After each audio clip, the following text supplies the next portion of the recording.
Welcome to Tuesday Talks. We realize that life is hard. We all have questions that we wouldn't even think about asking out loud. The comforting thing is, you're not alone. We're all asking them. That's what this podcast is for. Each week, we're going to talk about hard questions and painful points in life. We won't shy away from anything. If you've thought it, we're going to talk about it so you feel seen and understood. Join us for our conversation this week on Tuesday Talks.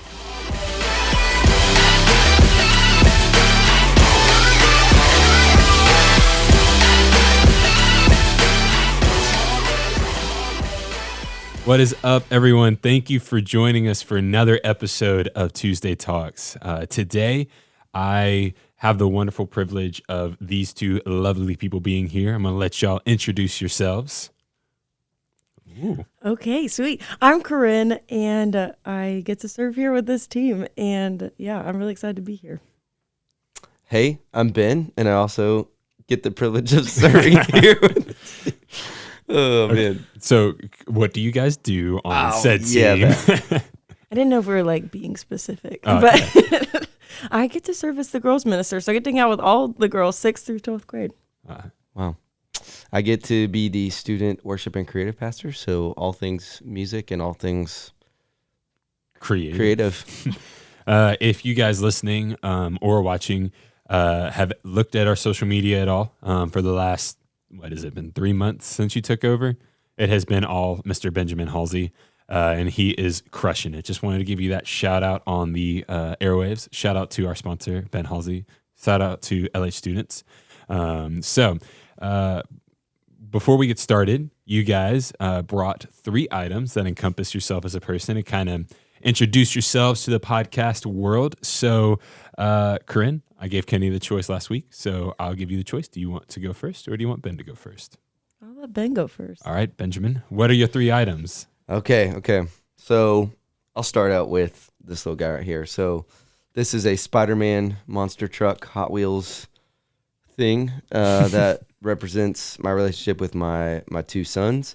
They love monster trucks, and coincidentally, my oldest son is obsessed with Spider-Man. So, and I am too. I'm a big Marvel guy. So that's that. Mr. Dwight Schrute right here. Big Office fan. It's a big part of my life. If you're around me for 5 minutes, you probably heard a quote or 2. So there's that. And then I got this guitar that actually doesn't work, but it's symbolic for music. I was wondering what you were going to. It represents, and I didn't know if the not working part had a meaning or not. It doesn't work, but I don't fret about it. Yes. That was a good one. I like that. Sweet. Thanks for sharing that. And You're then welcome. there's gum. There's a pack of gum on the ground. I feel like that also represents you. There's no way to not do that. Hey, Ben's always got gum. That's wild to me that you sing with gum in your mouth. Like, it's not a bad thing. I just don't think I could do it. yeah, it's weird. But I literally panic if I don't have gum in my pocket. Wow. Yeah. All right, Corinne. Okay, well, my first one is my pair of Hokas. They're like dirty and worn, but I feel like they encompassed. I wear them to be outside, go on walks, hang out with my friends, dance, like do anything. And so I feel like I love being outside. I love being with people. And these are usually my like go-to, be comfy and like play pickleball or try new things. Pickleball? Bro, you haven't played pickleball? No. We have a net. We'll teach you. Okay. Okay.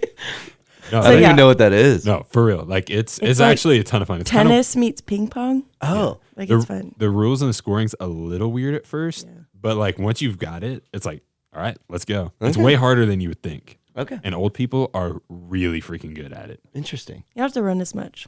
Okay. Nice. I've never played pickleball. We'll make it happen. Okay. Okay, but my other things, like I brought these cards.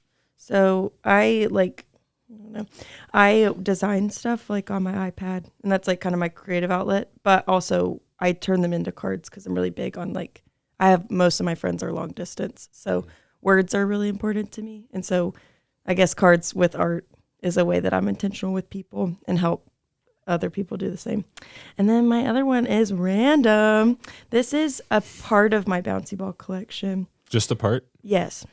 What percentage of it would you say? It's probably half, but it totals to be like hundreds of bouncy balls that my sister and I have collected over our lifetime. So That's my incredible. sister's my best friend, and this is just random. And I feel like there's a lot about me that I'm like, yeah, this kind of makes sense. That's incredible. I think I'm gonna bounce. Nice. You should have just brought a card that said dad jokes. Did you make dad jokes before you were a dad, or was it after you became a dad that you felt this? Started in high school. Yeah. Started in high school? Yeah. They're incredible. Thanks, man. And if you're not paying attention, you'll miss it.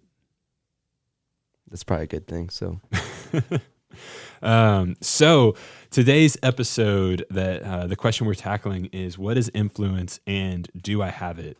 I think that it's something that we've kind of talked about just in our team the last couple weeks. I feel like not specifically influence, but we've talked about the idea of it. And just I think, I don't know, I know when I was in high school, influence was never something that came to mind, but influence, you know, I don't know. I'm gonna start answering the question, so I'm just gonna stop, and I will let you take a crack at it, Corinne. What is influence, and do I have it? Oh boy. I feel like this is such a buzzword now. Like everyone's like an influencer, which I don't think is like necessarily not true. Yeah. But I was thinking about like influence is kind of this idea of its like capacity to affect this change. So I love that because I think it's like a hopeful thing that we all like, I would argue probably do have influence. And so it's figuring out how do we use it. But it's this capacity to say, okay, if I have this one life with my sphere of influence, the things that I do specifically, then I have the opportunity to affect change. And therefore, I think we're tempted in our world to like measure influence by like numbers or like width and like, oh, wow, you have a lot of influence. But I think just thinking about this topic, I kept thinking, though, I think true influence that like lasts and actually matters is like more about depth. Like you might have width to it as well, but even if you only impact and influence like a few lives to a really deep level, I would argue that that's honestly more wildly successful than I influence like a touch of people here and there, but I like reach millions. It's like, that's cool, but that really doesn't last.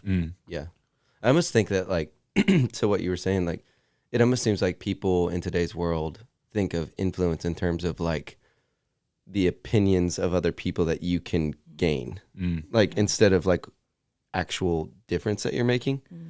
And when I was thinking about this topic, something that kind of came to my mind is like influence in my mind equals an action that you can do. And I think we're all able to do something in this life, whether you're, no matter what situation you're in, you have the ability to act and to do something, which, not to get all scientific, but it kind of made me think of the every action has an equal and opposite reaction.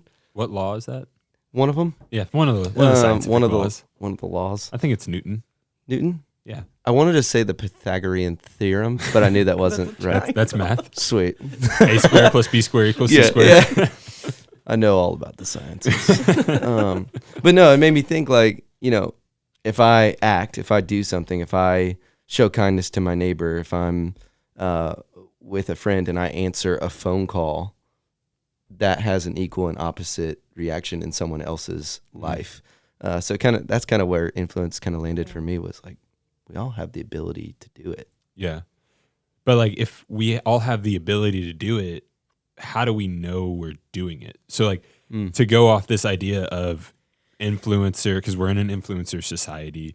And so it's like, to have influence, to do influence, it's almost like you can't not do that without being on TikTok, Instagram, whatever it may be, or being on whatever boards or clubs there are in school. So how do you do influence, or how do you know that you can do influence? That's a good question.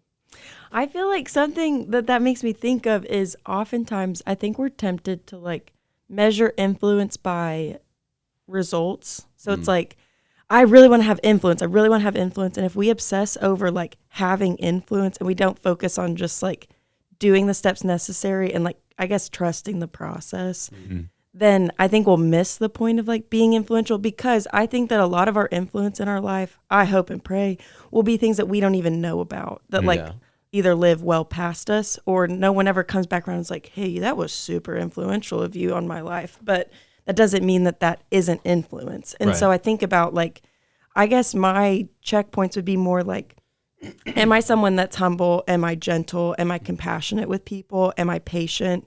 Or do I like explode and react against people? Or am I really seeking to like please people? Or am I someone that just seeks to like genuinely love people and care for them? Because I would argue, I think focusing on those like characteristics, and if I'm full of mercy towards people, then I think that's going to ultimately have like, you can't not have influence because of that. Right. But if we're like, I got to have influence, like, oh gosh, is this having influence? And we're trying to measure and calculate, I think we'll just miss all that there could be in just focus on the input of, am I these things? And am I doing this for other people?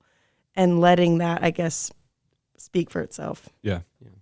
And that was so good. And it made me think of like, you know, to your question, like we live in the digital age, and I think it's easy to get confused and think like, oh, if I don't have this like massive platform, I think you tie influence to having a platform. And if it's not a big enough platform, then you don't have an influence. Like it's that whole like debacle. But it made me think of, you know, preparing for this episode, made me think of this idea that influence actually, I believe influence does not subscribe to status. Yeah. Like I don't think that your status in society or your status with at your school with how many followers you have on any of these social medias, I don't think that defines your status. Or I don't think that defines your influence. Because I think of Jesus in this context of like what you were saying, like that humility factor of like, you know, Philippians says Jesus made himself absolutely nothing on our behalf, but talk about literally the greatest influence in all history. And to think like, you know, wonder if that's the trick, is to really not think a whole lot about ourselves and to really not put a lot of stock in ourselves and care about the platform, but to kind of make ourselves nothing. To your point, Corinne, like maybe that's the trick. I think that's where God can somehow use us the greatest, is when we make ourselves kind of nothing. Yeah. But it's like if we're supposed to be nothing, if we don't need to have a platform, then why, you know, I look at celebrities and I see, you know, for me, I love The Rock. Rock, if you ever listen to this, Dwayne Johnson, I want to be your best friend. Just, you know, hit me up. But like, look at The Rock, look at, you know, Bieber, T Swift, you athletes, like all these people, they have their platforms and they have this great influence. You know, it's like, it's almost, it seems contradictory. Like what you're saying is contradictory to what I'm seeing. So like, how do you balance that of like, oh, you go be nothing, but the examples we see today is to be everything for everyone. Yeah. Well, sorry, did you? Okay, because my thought with that is, you know, the platform, hear me say, the platform is not a bad thing. Like if God has given you a platform, like if God is giving you an amazing talent to, like we have a lot of students in our ministry that are just ridiculously talented, that probably could go off and be artists someday and things like that. Like those aren't bad things. Those aren't bad things to chase. And, you know, even Corinne and I, like we're both worship leaders. Like there's a lot of times where, like it or not, we're on the platform. That isn't a bad thing, but it makes me think of C.S. Lewis and how he talks about, in one of his books, he talks about the idea of humility, and he kind of, I'm paraphrasing it because he wrote it in like old English and it was kind of like hard to understand, but he basically said, he boils it down to this point of like, humility is not trying to make yourself humble or really even thinking about a whole lot. It's actually just not even thinking about yourself a ton. Like it's kind of just like knowing that we are in fact prideful people. He says, if you think you're not prideful, you're actually very prideful. But the trick is to really just take a genuine interest in other people and to not think a whole lot about yourself. And so I think you can do that from the platform and off the platform, whatever that is in your life. It's genuinely taking a genuine interest in other people, loving Jesus, and just not thinking about yourself a whole lot. And I think that's where, even as a celebrity, you can do that. Yeah. You take a genuine interest in the people that you walk up to on the street, or, I'm sure they Uber things and because they don't want to, all the time. But right. Anyways, that's my 2 cents. Yeah, it made me think of too. I feel like Ben said, it's not the having a platform that's the bad thing, but I think asking ourselves the question to acknowledge, like, yes, this is very real. Like, we celebrate this idea, and so then you're telling me to go do the opposite. That doesn't sound fun. Yeah. But I think it does get after this question of, what do you really want out of this life? And I think there is like this deep desire of all of us that like want our lives to like have counted for something. And Right.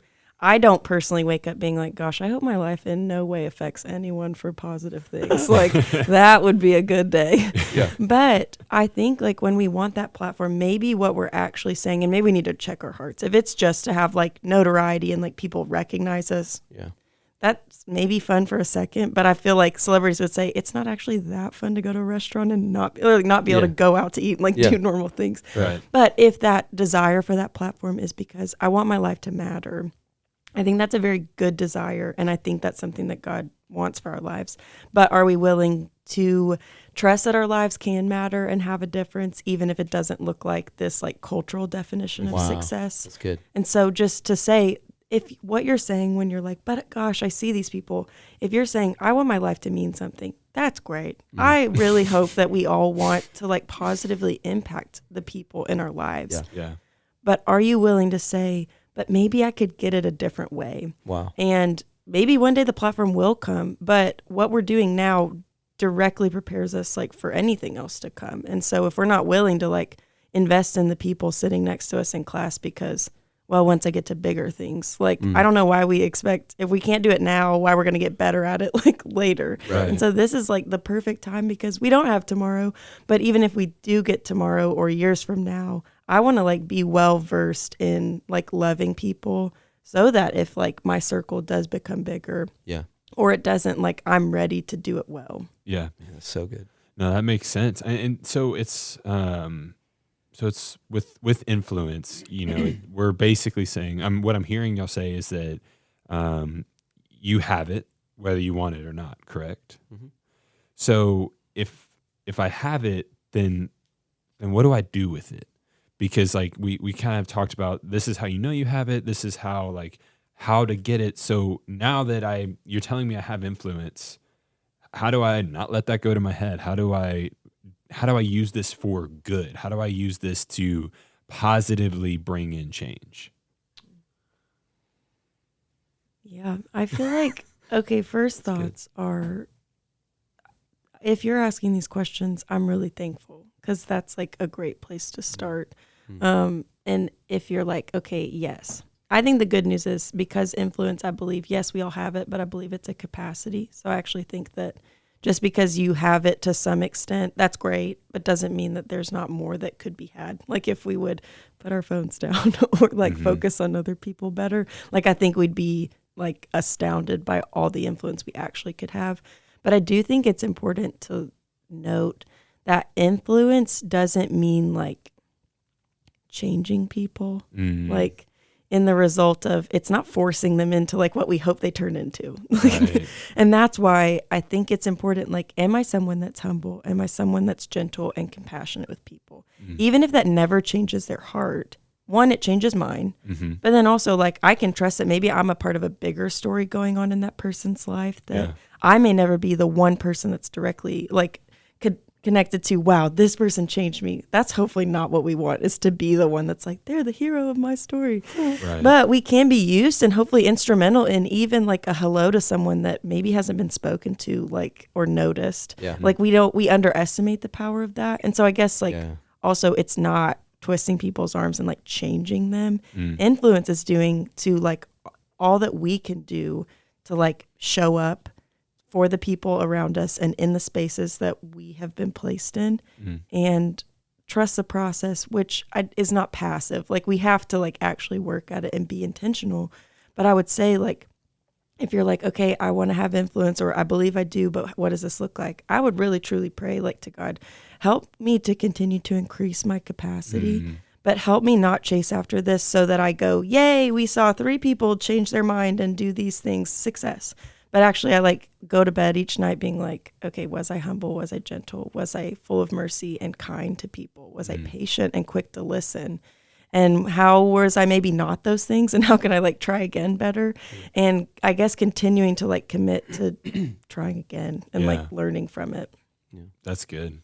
Yeah, and when I think of 2 people that have influenced because of what you said, genuine interest in showing up, I think of you and Grant. Like literally Thanks. you two like are some of the most genuinely authentic people, and it shows in both of y'all's ministries, you with girls and Grant with a lot of the high school guys. Like it's cool to see y'all's, like what you just said. I know you live it out, and that's really cool. So Thanks. I did that. True talk.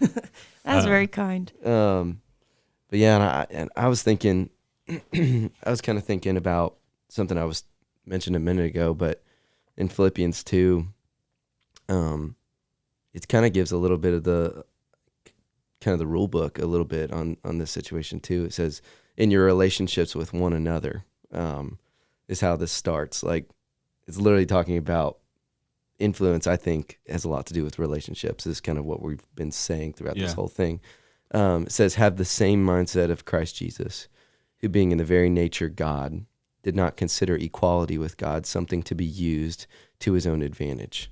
So it's like this whole idea of like, Jesus literally had like every ability to step on have the biggest, baddest platform ever in existence.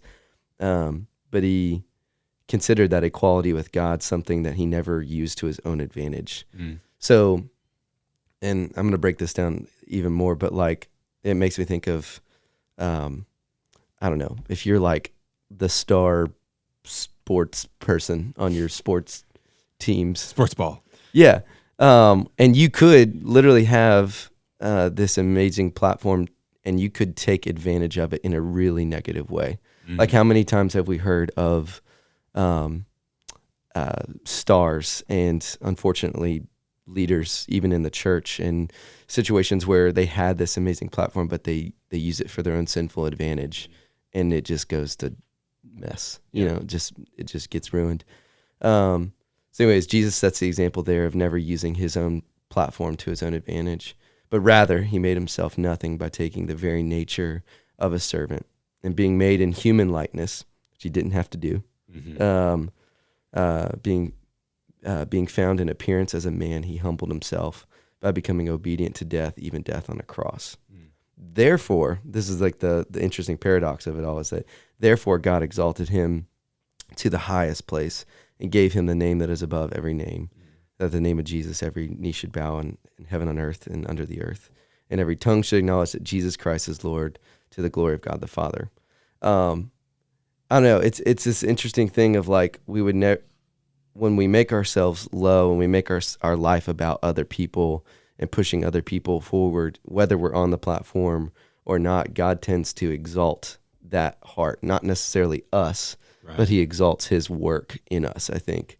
And even at the end, like Jesus being all that he did, at the end of it, it says, to the glory of God the Father. So once again, Jesus was still humility in the fact that all that he accomplished, dying for us, everything, it was still for the glory of his Father. Yeah. So it's that whole, like, we need to have that whole identity of like, yeah, I might be the best guitar player, or which I am not. I'm saying that for other people. I suck. But no, like, you can throw a football, as Napoleon Dynamite says, I can throw a pigskin a quarter mile, or you can sing beautifully, or you make the coolest designs, or whatever you do. I think God can use it as long as you make it about other people, and God's going to get the glory from that. And that's, I think, a big piece of influence. Yeah. Sorry to ramble. No, you're good. Well, this has been great. Thank you both for being on. And thank you for listening or watching. And just, again, if you want to join the conversation, just text Tuesday to 98173. That's Tuesday to 98173. And you can submit a question, and we've gotten some already. and I can't wait to bring those up and talk through those. It's really exciting. So please send them to us. No question is too extreme or too hard. We want to tackle it. We want to be here for you and be a place where you can get those questions answered. So Ben, Corinne, thank you so much for being on. Thank you guys for listening, and we'll see you next week.